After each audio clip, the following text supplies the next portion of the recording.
To kickstart Session 1, Financing Transition with Credible Frameworks and Instruments, it is our honor to have Mr. Zhang Huifeng, Head of Corporate Sustainability, Asia Pacific of HSBC, to deliver his keynote presentation. Mr. Zhang, please.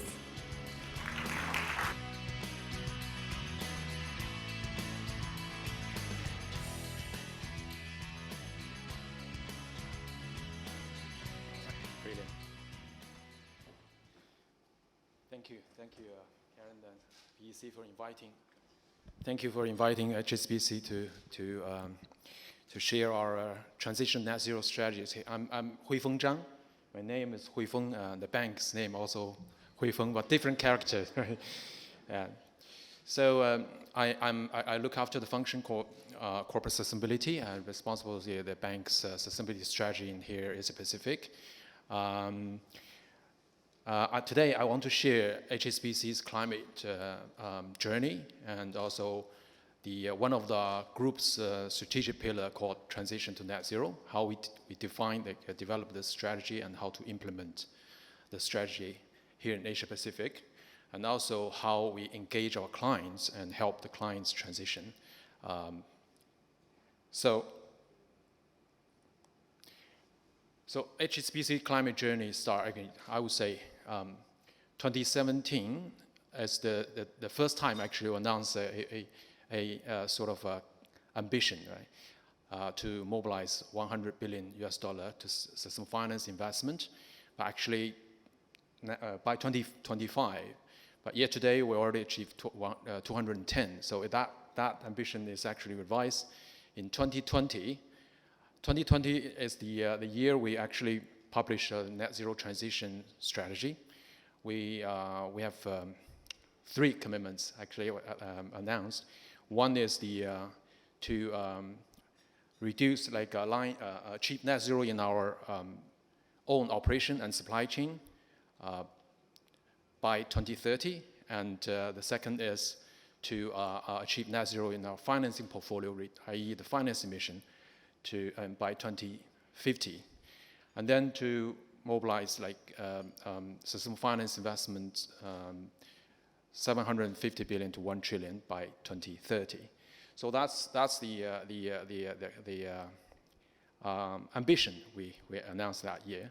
And throughout these past 2 to 3 years, I mean, it's the COP26, COP27, and then forthcoming 28. So the bank has really done a thorough investigation of our portfolio, finance emission, and revised our policies. For example, 2018, we stopped financing any thermal coal mining and coal power plant. And 2020, we announced our new energy policy and coal policy. So all these policies will align to the pathway I'm about to present later. So, of course, COP26, GFANZ, Net Zero Banking Alliance, HSBC become the member. And then February this year, in our ARA, we published our hard-to-abate sector targets, like 2030 targets. I'll probably skip a few slides, just talk more about why we're doing this. I mean, this one is the WRI's report on the greenhouse gas emission globally, where the sitting, right? Energy account for 73%, agriculture, and then followed by industry. So you can see that all the technology actually for 2030 target, the technology is already there. But to achieve 2050 net zero, the technology, probably 50% is still evolving. So HSBC that's why we also, it's important that HSBC mobilize financing and support climate tech and clean tech. And in the meantime, decarbonize the portfolio. So this is IEA net zero roadmap to net zero by 2050. So we see that it's pretty ambitious, right? They say for example, if by 2030, unabated coal in advanced economy will be phased out. And by 2040, for example, in coal sector, like in coal and oil power plant, phase out of the entire unabated coal in globally, it's pretty ambitious target. So that's why HSBC actually, now the lending policy, all the energy policy, coal policy, is we're trying to align with this IEA Net Zero 2050 roadmap. So within the bank, the bank's portfolio, the emission portfolio, includes indirect, like direct scope 1, indirect scope 2, and indirect scope 3. On the left-hand side, I would say only a fraction of the emission is on the left-hand side. The biggest is our scope 3, which is the finance emission, our portfolio, like finance portfolio. On the left-hand side, the strategy is further reduce and then remove the electricity and increase renewable energy utilization, and then finally remove by high-quality carbon credit offset. On the right-hand side, we do need a strategy to implement because it's more complicated.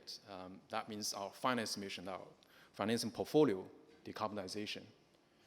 So this is how HSBC, the methodology we address this scope 3 emission. The first step is to set ambition. That's the commitment we made 2020.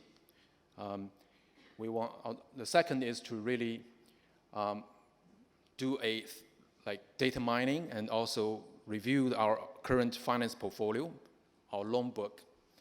What is the momentum, BAU, if business BAU? And then we choose this reference pathway. Now, as many international banks, we choose IEA Net Zero 2050 scenario as a reference pathway. And then we think about how we can bend that curve to align with the Paris Agreement aligned roadmap pathway. So that curve in the middle is what we want to achieve. All our policy and client engagement strategy will have to align with that to achieve that curve.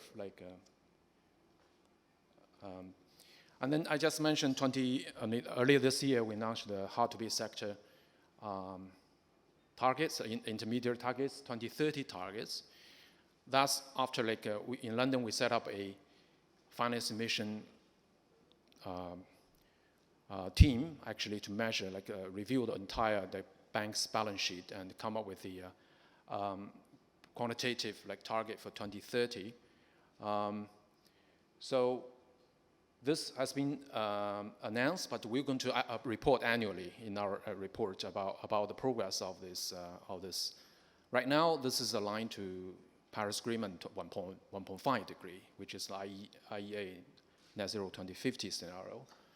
I probably know IEA revised the roadmap early this year. We probably will need to do some adjustment on that.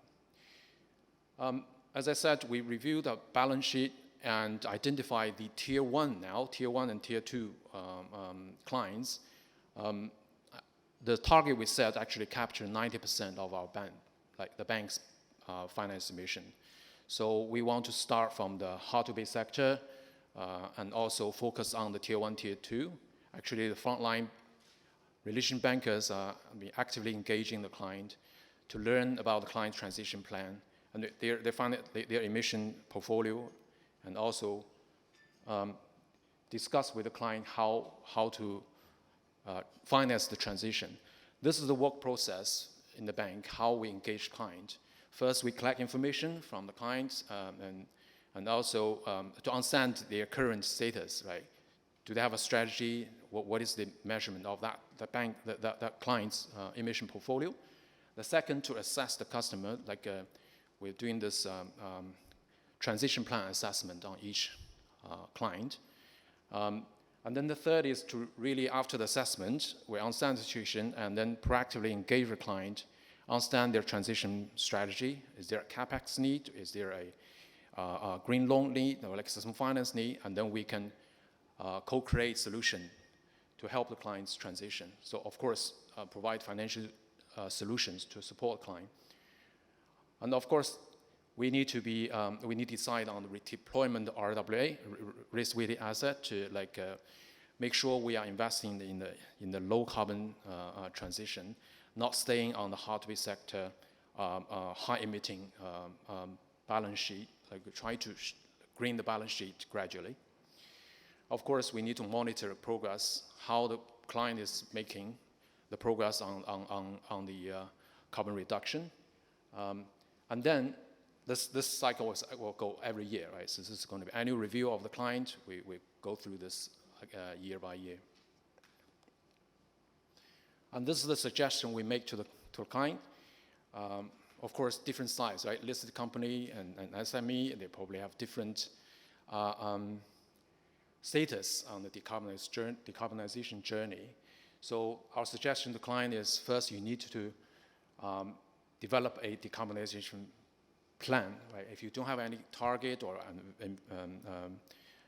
you need to think about setting the target based on the science-based emission situation. And then you need to baseline benchmarking, really measure the baseline and identify some projects that really can further improve. And third is the strategy, so, decarbonization strategy. And then the fourth is really to measure the impact and report the impact. Now disclosure is almost mandatory now. It's in most markets to some extent.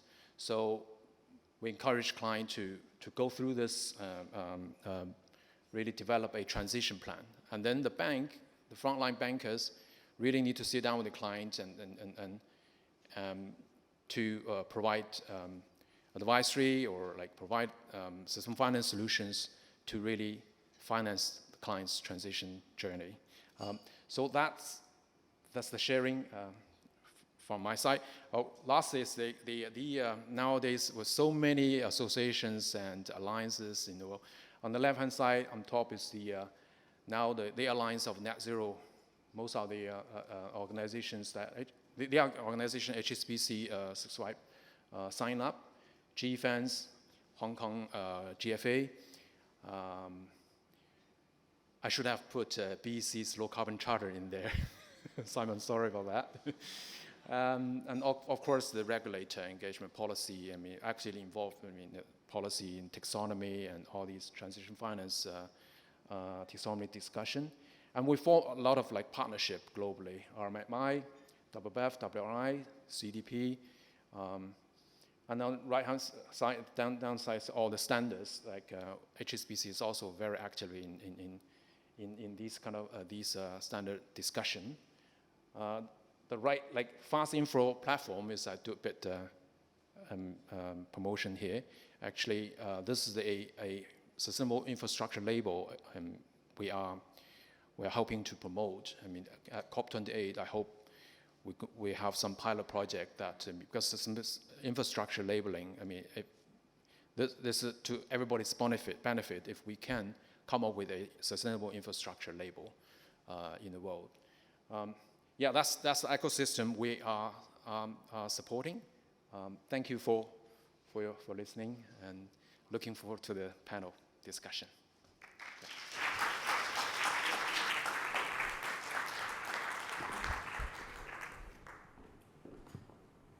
Thank you, Mr. Zhang. Please be seated. It is our honor to have Ms. Carmen Tsang, Head of Greater China Sustainable Investment Banking of Crédit Agricole CIB, to give us a keynote speech today. Ms. Tsang, please.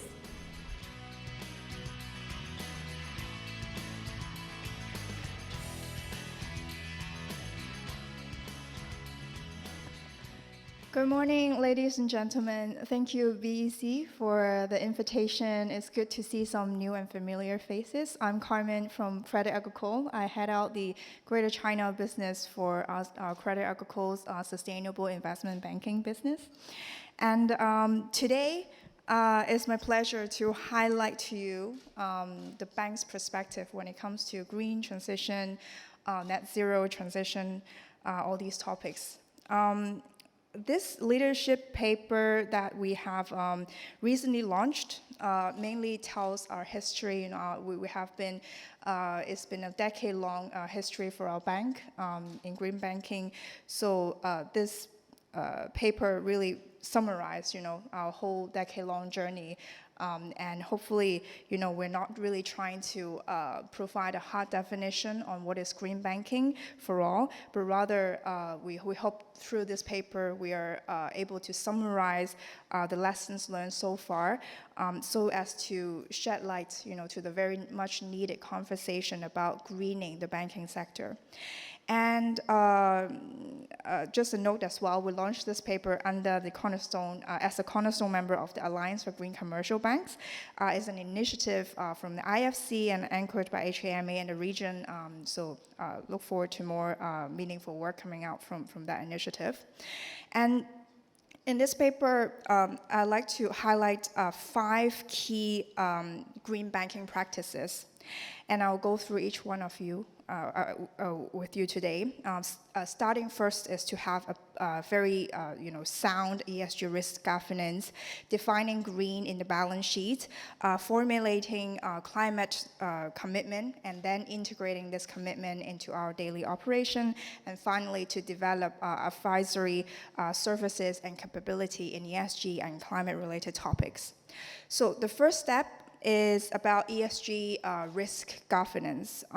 It is actually for us a driving force to turn, why green banking is, push it beyond a good to have. It's no longer a good to have, and we can even argue that because of this risk, it is a bank's fiduciary duty to greenify and align our financing activity to more sustainable future.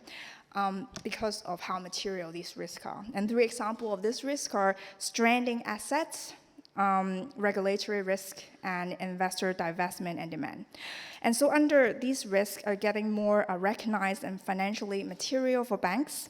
Our first point about green banking would be to ensure banks would systematically identify, calibrate, and monitor and manage these risks, especially ESG risk, especially climate-related risk, by having a sound governance and risk management framework. And for CACIB, in our bank, we strive to assess and integrate ESG risk into our day-to-day commercial practices and decision-making. And to highlight a few of our levers here, first, we have a very strong governance structure that allows assessment and veto power by an independent committee for commercial cases with high ESG risk. And this is also supported by our sector research and group expert on technical issues. And then our ESG or CSR sector policy specify the ESG criteria that guides our financing and investment policy, addressing the ESG issues that are most relevant to our bank's activity.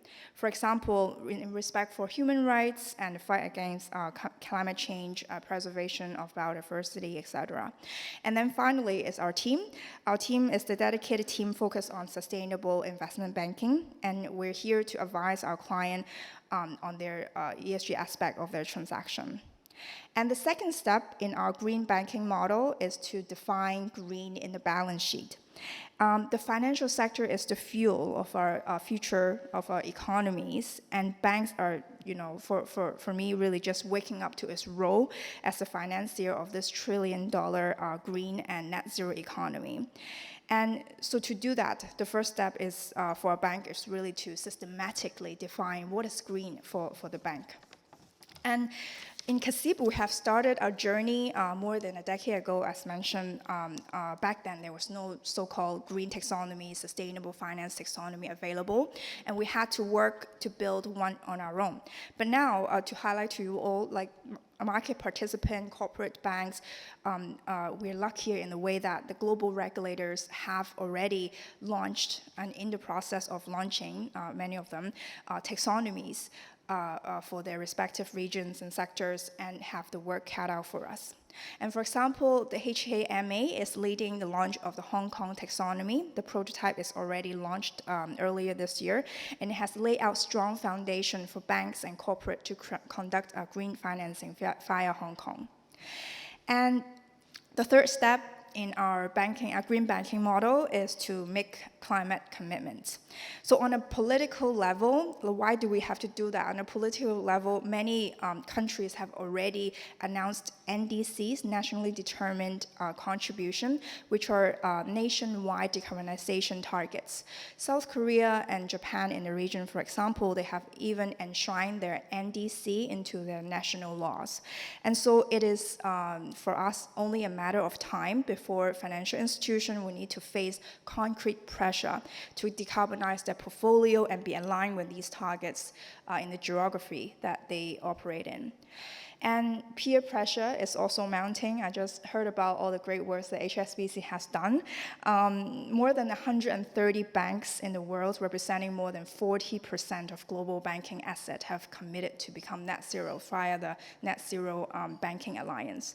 So the third step for us in this green banking model is about setting market-aligned climate commitment. It will be a very challenging journey for us, for our client, because target setting is a delicate science, but the market has concurrently also developed many tools for banks to assess, benchmark, and set strategy on their climate performance, like PCAF, Partnership for Carbon Accounting Financial, one of the logos that in the previous presentation, and a Science-Based Target Initiative, SBTI, for example. And we recognize the importance of industry collaboration to promote green banking as well. So beside Alliance for Green Commercial Banks, we are also within the first circle of institutions that have worked to develop important market standards, including the Equator Principle, Green Bond Principle, which still is the golden standard for the green bond market globally, and Poseidon Principle for the shipping sector, for example. And in 2021, our bank has joined the Net Zero Banking Alliance, and that means by 2050, the group's net finance carbon emission will have to be down to zero. And we'll also publish decarbonization strategy for our portfolio in 10 economic sectors listed here.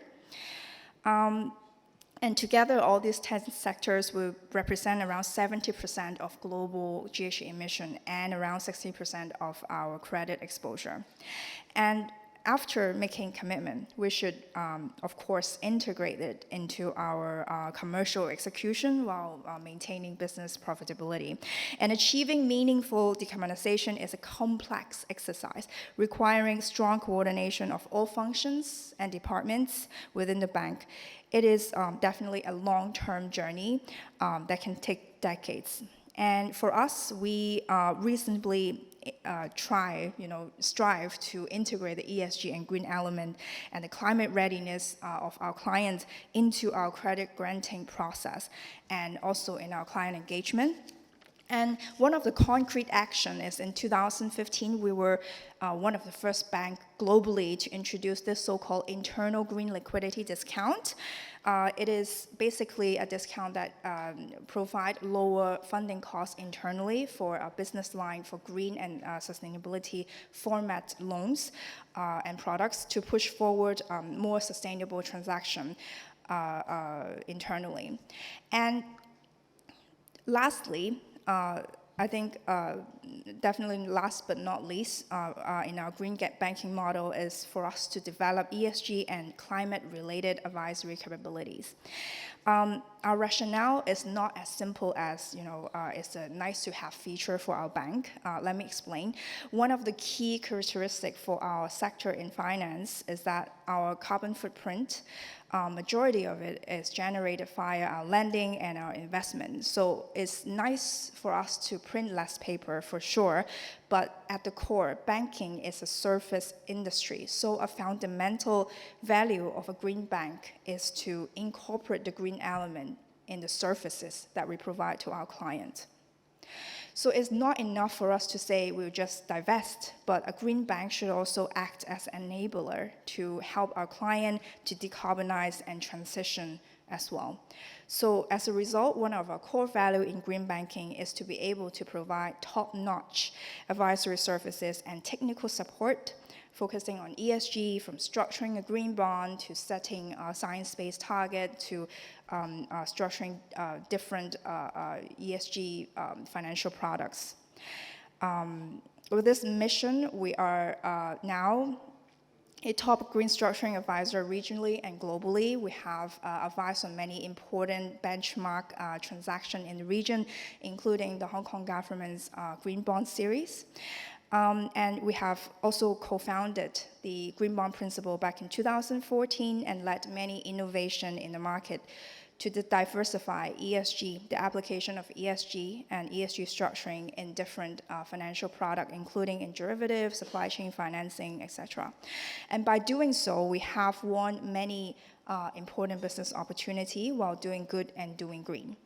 So more than a decade ago, we forged our green banking path with a conviction that green finance is an essential evolution for us as a bank. And after decades, we're both pleased and uneasy to see that we're right as we're racing with time on climate change.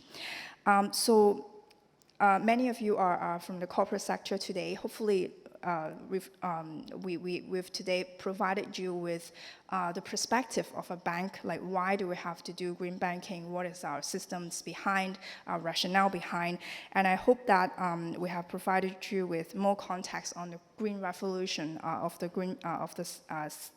banking sector that is happening right now, and to help you carry forward with any discussion that you have with your bank on the topic of ESG going forward. Thank you very much. Thank you, Ms. Zhang. Please be seated. Before we move on to the panel discussion, I would like to remind our online participants to use the Q&A box if you have any questions toward the panelists. And for our audience in the room, you may later raise your hands if you want to speak, and we will pass the mic to you. Please allow some time for the hotel staff to set up the panel discussion. Now, may I invite our moderator of this session, Ms. Zhang Li, Deputy Secretary General of Hong Kong Green Finance Association, and our panelist, Mr. Zhang Huifeng, Head of Corporate Sustainability, Asia Pacific of HSBC, Ms. Carmen Tsang, Head of Greater China Sustainable Investment Banking of Crédit Agricole, CIB, Ms. Celina Chan, Head of Sustainable Finance of OCBC Bank Hong Kong Limited, and Ms. Grace Lam, Sustainability Manager of Hong Kong Land Limited, to the stage for the panel discussion. Ms. Lee, over to you, please. Great. Thank you so much for BEC for the invitation to moderate this panel. I'm very excited to actually take a deeper dive into some of the presentations that were had today, and also to learn more from the other panel speakers. I think in terms of what we've seen so far and what we've heard, the banks are committed, and they have a commitment and a balance sheet that is ready and available to green the industries and also the sectors. The estimation in terms of the size of this transition is around about $4 to $9 trillion annually between now and 2050 to green this economy.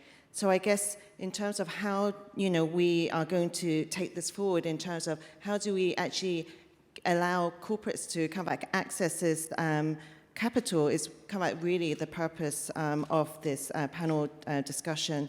So I think I'd like to start off with Celina. We've just heard from Huifeng and also Carmen on their bank's approach. Here from a European bank and also a global bank, as a Singapore bank, how does OCB approach kind of this financed emissions and then supporting the clients on this engagement and journey? Yeah, thank you.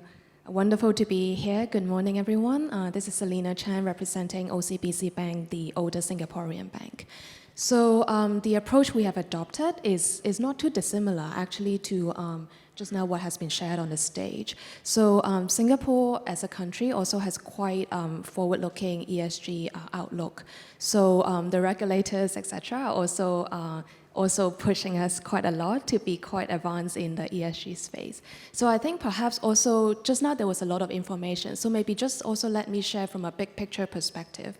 I think for sustainable finance is actually is a journey, right? It's a movement almost. So there are different phases of adoption. So I would perhaps categorize as like the phase one is sustainable finance on a more transactional deal level kind of work that we have been doing. And then the second phase now is just now what we were talking more about is the transition, net zero kind of journey. So for the first kind of phase, I think OCBC, we have also been seen in the market as quite an early mover as well. I think in Hong Kong, we have been fortunate to provide some of the first green loans and sustainability-linked loans to some of the most ESG-forward companies in Hong Kong, such as Swire Properties, Hang Lung, Hong Kong Land. These are all our customers. We're very grateful to be able to support them in the early start of the journey. That's, I think, back in 2019, 2020, some of the Hong Kong's first. But then now we have also then think about how do we help the whole economy to transition to net zero. So in OCBC, we also have materiality assessment and consider the sectors that are most important to our book and perhaps to different markets that we are in. So we have prioritized 6 sectors that we are working on to help our clients decarbonize. In Hong Kong context, actually the key sector for us is real estate, because that's most material to our book, our lending and investment, and also is actually also most material to Hong Kong, being the single largest emissions sector. So we use different methodology, similar methodology. The benchmark we use is called CRAM, which is called the Carbon Risk Real Estate Monitoring, something like that, CRAM. It's also an international EU-initiated tool and pathway. So later on, we can maybe share a little bit more about that as well. But just to give you a glimpse, it's also banks are very much focused on sectorial decarbonization. So pay attention to that. Like every banks will try and talk to our clients about that. So this is the trend to see. Thank you. Yeah, no, I think that's an important point to note. When people talk about transition and transition planning, it is very much done and looked at by sector focus, because each sector will have very different needs and requirements in terms of their transformation. And I guess if we've talked about from a banking perspective, but we're fortunate to have a corporate with us today. So Grace, from a Hong Kong Land perspective, like once you've defined your business strategy, you know, and when Hong Kong Land was looking at setting its transition pathways, how did you go about that? How did you identify which pathway to actually use, and then how did you set your targets? Thank you. Morning, everyone. So for Hong Kong Land, we aligned our decarbonization plan to science-based targets. So so it's the 1.5 degree pathway. And why we picked that? Because it's linked to climate science, and it is also credible to, it is a credible approach to our valuable stakeholders. For example, bankers, shareholders, investors, and also tenants. So we committed and validated the SBT in 2022, so it's last year. And for the scope 1 and 2, we will reduce the 46.2% of carbon emission by 2030. For scope 3, we will reduce the 22% carbon intensity by 2030. For scope 1 and 2, so it's about the energy efficiency, renewable energy procurement, and also grid decarbonization. So we already developed a detailed asset level plan for each of our buildings across our regions. For example, in Hong Kong, Singapore, Chinese mainland, and also other Southeast Asia regions.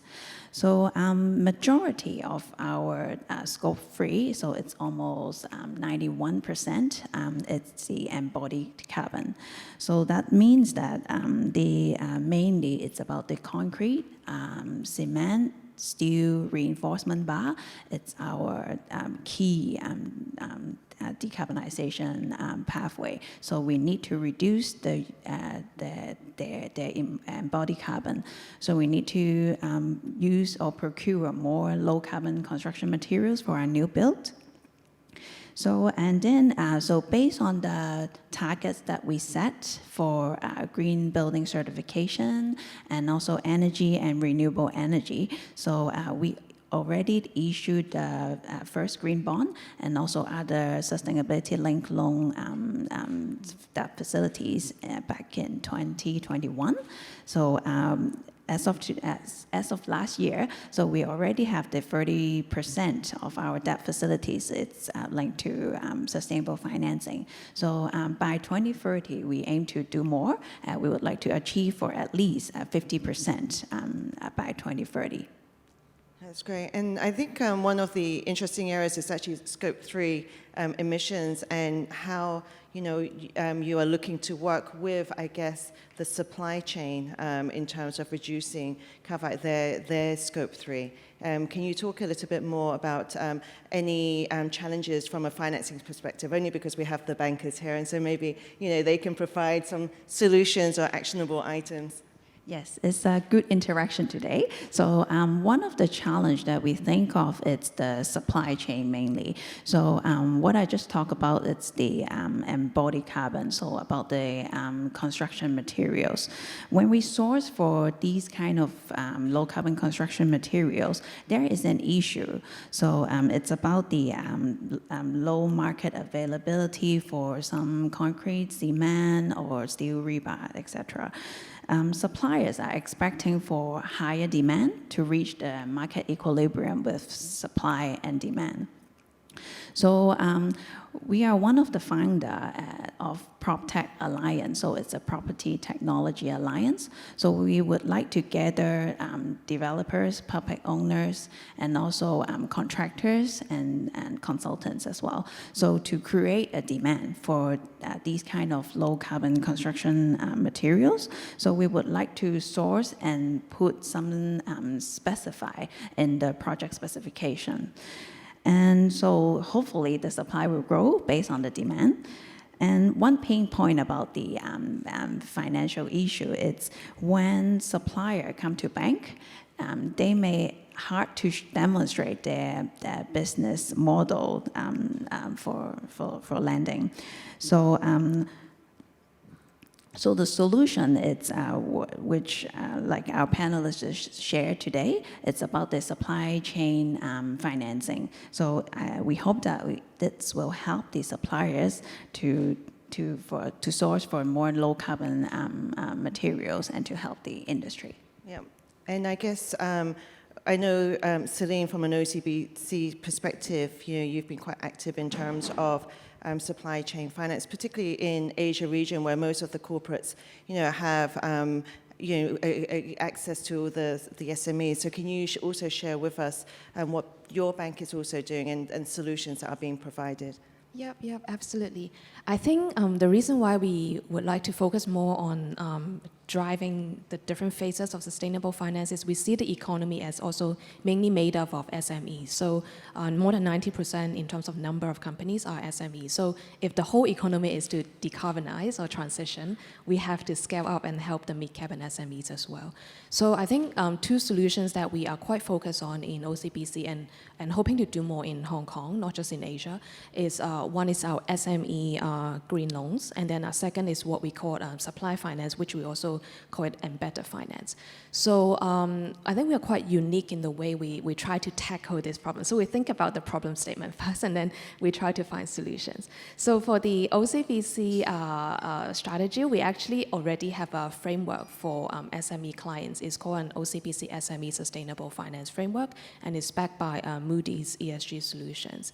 So we already have categorized 9 focus areas that we would like to help our SMEs to go green. green. And then under each of the 9 categories is very clearly documented. Some of the, say, certifications or documentations that we require for our SMEs to have in the business model in order to then get a green loan. So the information is actually quite transparent because we found that in the past, SMEs sometimes just don't know where to start. And now at least they can see, okay, so let's say we did a deal with a biodegradable packaging company. So they know that exactly if they already have this, for example, EU certificate, then they can already come and talk to us. You know, within their business, they have this already because the supplier asked for it. So then can they consider sustainable financing?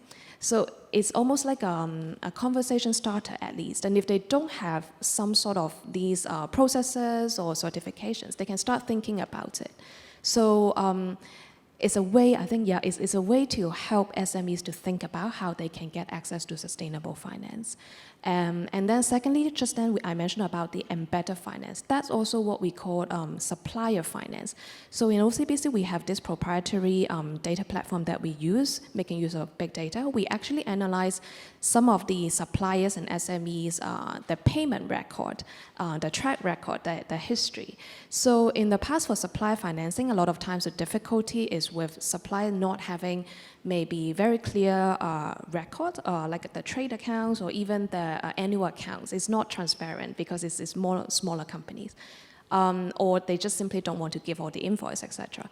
So with this data platform, we already can analyze the historical performance. So we can basically predict the default rate, if there's any, and then accordingly provide finance to them. So without having to ask them about their annual accounts, which they may or may not have, or the invoices, etc. So it's streamlining it a little bit, but it's based on credible data, you know, so that then we can consider for a bank whether we can already fund this supplier for a certain amount.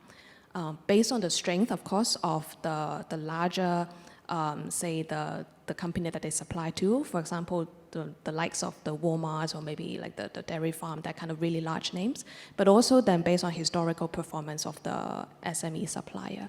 So these are ideas that we are considering to explore and do more in Hong Kong. Yeah, no, that's really helpful to know, but given over 98% of businesses in Hong Kong are SMEs and also looking to access this financing. Just a question for Carmen in terms of this strategy to transition to green banking. We've just heard kind of like, I guess, the assessments for SMEs. Does that criteria change for like larger kind of like clients when you're evaluating kind of like the sustainable finance products and the investment opportunities and credibility? And what kind of like are the main challenges are you seeing from clients in terms of kind of like meeting, I guess, the hurdle rate to be accessing green finance? Sure. Hello. When it comes to ESG financing structure in the market, I'm sure many of you would be familiar. There are mainly 2 approaches, the UOP approach and the ESG-linked approach. And for us, the UOP approach, the green bond, green loans, it's been a more established market. It's been a decade-long development. And for now, I think in the market, we have a lot of clarity over, what exactly is a green loan, what projects are considered green. In Europe, for example, they have the EU taxonomy and started this year, actually, a lot of the eligible financial institution would have to report and disclose on the percentage of their taxonomy aligned holding in their portfolio to the regulators. So like for green one, I think in terms of standard, watch out for taxonomy. How do we navigate all this different taxonomy? Because we have seen some research saying there are currently more than 200 taxonomy worldwide. So how do we navigate that? It's a completely different topic. But in terms of the user proceed approach, I would say most of the banks would be looking to align with the taxonomy that is applicable to them. And then on the other approach, the sustainability linked, ESG linked approach is less straightforward. I would say, if I have to summarize about this market, is the honeymoon is over. It's an easy structure because, in a way, because it's, for general corporate purpose, you set a KPI, and then the pricing of the instrument will link to your ESG performance. But for a bank, like, how do we assess the materiality? Celina has mentioned a bit earlier of the KPI. How do we judge that the target set is meaningful? And also for the pricing adjustment, it's nice to do one or two emblematic sustainability link just to get the ESG KPI done. But to do this, to build this market out in a meaningful way, we need to make sure the pricing adjustment mechanism is meaningful, both for the bank and for the company. So in terms of hurdle, I would say mainly right now the hurdle is on the limitation of the green approach, use of proceeds, because for a lot of sectors, you may not have very concrete, tangible green capex, so you may not be able to access to, but this is the limitation of the product. And on the sustainability-linked product, definitely is the lack of standard, and also, the lack of incentive. But on the bright side, the market has been evolving as well. Just like the green bond and green loans take time to build up the taxonomy for for this common language to emerge. Same will go for sustainability link. So now in the market, we have this KPI registry that can help us to more objectively evaluate for a sector, what is considered as material. We have SBTI to help with at least decarbonization pathway setting. No, I think it's really helpful to hear kind of like the actually transparency and demystifying kind of like the bank's approach to kind of like providing access to these loans. And I guess, Huifeng, from HSBC's perspective, you've talked about kind of like the client engagement. Again, it goes back to hand-holding clients through their kind of like transition to net zero journey. But obviously, then there's a kind of like a fine balance between helping them set these ambitious targets and then ensuring that they can actually meet and it's practical and realistic at the same time when you're looking at structuring kind of like the green loans or sustainability-linked loans. And also setting KPIs and then monitoring them going forward. So how do you work with your clients in order to kind of like set these targets, and what is defined as an ambitious target from a kind of like a bank's perspective? Thank you for the question. Actually, we look at the client in maybe a few segments, right? Mature, like MNC, big corporates, they have transition plan and they have their even green loan framework, green finance framework developed and all that. As Carmen just mentioned, actually in the pure green, like pure play sector, we actually, there's not much like debate, but for the direct lending in the MME, in the SME sector, like so we do see obstacles, right? Information, ESG data, how we can structure a sustainable finance solution. It's like sustainable finance solution is not a one-off like labeling, right? So like client have to develop a sustainability strategy, and that sustainable finance solution use of proceed or they have to support that sustainability strategy. So if the client don't have a sustainability strategy and don't have a target and a medium-term or long-term target, actually the priority is actually to agree with the client on that strategy and target first, instead of like structure the deal, like just, hey, here's a sustainable finance solution, can you label the transaction green, like the sustainability? So more important is actually engage client, understand the client strategy, set the target, and then discover client how we can help you to achieve your sustainability goals. And then the sustainability performance target and the KPIs can be embedded into the traditional finance, given the loan, trade finance, debt capital market, all these products, we can co-create solution with the client. So we see now in the market is green loan, green bond. This is very mature, as Carmen just mentioned. But in SLL, SLB, in all these space, a lot of debate. Yeah, it's important. We need to manage the greenwashing risk together with the client, right? So, so the bank actually, all banks are strengthening this internal governance process to make sure we actually agree with the client on SPT that actually address the material sustainability issue for that client. And then co-create solution, embed the sustainability parameter into the banking product and service, and then commit to monitor and disclose from client side, disclose and we monitor the progress. So through this monitor and reporting disclosure progress, the client can measure their performance and then evaluate every year if they are meeting their target to achieve their 2030 goal or 2050 goal. So more important is actually that conversation with the client on their strategy, target setting, and financial need, capex or working capital loan. But how can we make sure the use proceed and the finance, the capital we're providing is actually supporting the client's low carbon transition efforts, climate actions. So that's something really important. Yeah, thank you. I'm just conscious of time because we have 7 minutes, and in case there are any questions, please do raise your hand. And I do have a couple of questions that's come in through the online. And I guess maybe the first one has been addressed by Carmen in terms of in your presentation. The question here is the lending rate in general better for climate and sustainable finance than a straight loan? I think the answer will vary depending on banks, but one thing for sure is banks are now integrating climate profile, climate readiness into their credit granting process. So for us, for example, as mentioned, we're one of the first to introduce formally a green internal liquidity discount to differentiate the lending rate between a green loan and a conventional loan.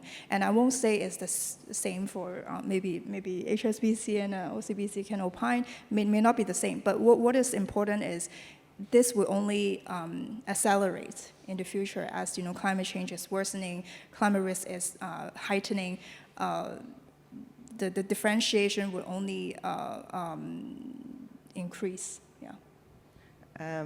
And I guess the other question, and I'll open this to the panel, is transition finance. And I guess, again, transition finance is used quite broadly. And similarly to sustainable finance, there isn't actually one agreed definition yet for transition finance. But it says transition finance focuses much on hard-to-abate sectors, with Hong Kong being mostly a service industry. Is this really relevant for Hong Kong?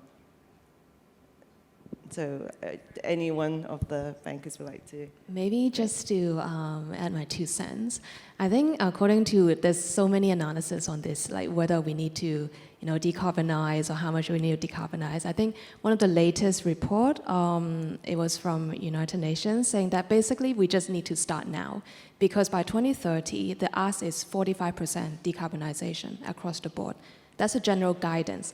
So even without doing all the analysis, we're very robust, our banks, we do so much analysis, all the benchmarking, international, comparison, etc. But even without doing that, the general consensus is that it has to be 45% less by 2030. So that means all of us, the electricity that we use has to be, say, half in 7 years' time. So if there's nothing that you take away from today, even if you just take that away, what can you do, or what can your company do to reduce half of your carbon emissions in 7 years' time? I think that's just a good thought for us to start thinking, what can we do more? And I think also something else to consider is that we're talking about these metrics and kind of like data, but then how do we have the right infrastructure from a technology perspective to actually be able to report and measure? Because what you can't measure, you cannot manage. So I guess Grace, from your perspective, just conscious of time as well, can you just share with us any types of, like you mentioned, prop tech technologies that you're using to help do some of your reporting disclosure requirements?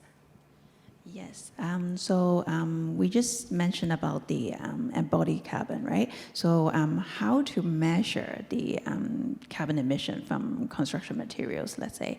So what is the key priorities, or what are the most carbon-intensive materials for us? So, for example, concrete, cement. So, and all these steel, rebar. So we use the tool in Hong Kong. So it's called the from the Construction Industry Council. That's the carbon assessment tool. And in Singapore, we use the BCA tool. So that's the Building and Construction Authority. But what about our other regions, so including Chinese mainland and also Indonesia, Philippines, etc. So for those regions, we develop a bespoke tool that's along our supply chain. So that's why we start to measure it first. And then we know our target, and then we know how to analyze and reduce the carbon emission. So like when we know the quantity of the construction materials that we use, and then we will know, we can calculate our carbon emissions. So for the reporting. So, for example, ISSB and also the ESG ratings such as GRESB and also the Dow Jones Sustainability Index, they already included the criteria for reporting Scope 3. So that's why we measure it first, and then we disclose more and more. And then I guess in the earlier presentation, Huifeng, you also had indicated and mentioned about the incubation and about this financing of like emerging, about new technology. Can you maybe share a little bit in terms of what HSBC is doing here to support the journey for some of these companies that are looking for new technology, or even to supporting the green ecosystem? Yeah, that's a great question. Actually, as I said when I present, actually technology is, most technology is there to achieve 2030 targets, right? More than 50%, but to achieve 2050 net zero, like 50% of us technology is still, so a lot of uncertainty. So it's important actually to invest in climate tech, clean tech. For HSBC, we launched a few funds, like in the GBA, we have a sustainability fund. It's open like to support the climate tech, and also it's a 9 billion. When it's launched, it's $5 billion. Now it's uplifted to 9 billion. And then we also invest in the breakthrough energy, like Bill Gates' initiative. And also we form a joint venture with Pollination. It's an asset management company specialized, like focusing on nature capital, nature-based solution investment. Yeah, I think the bank need a lot of like a blended finance solution, like to really to scale the climate tech and some of the emerging technology. Just last week we have the Jumpstarter event in Hong Kong, like really encouraging entrepreneurs, startups to focus on clean tech, climate tech technology, which is badly needed for the low carbon transition. Yeah. No, thank you.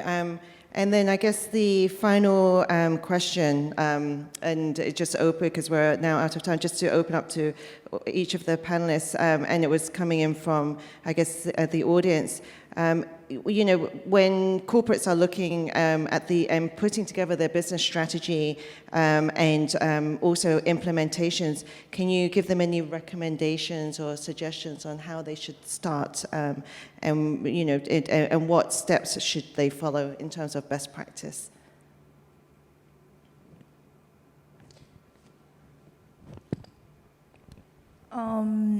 I think just very quickly, we have talked a lot about label transaction, and I agree with the previous conversation.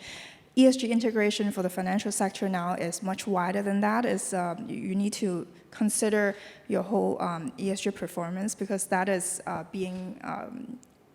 will be counted in when banks are considering your credit, especially from a risk point of view.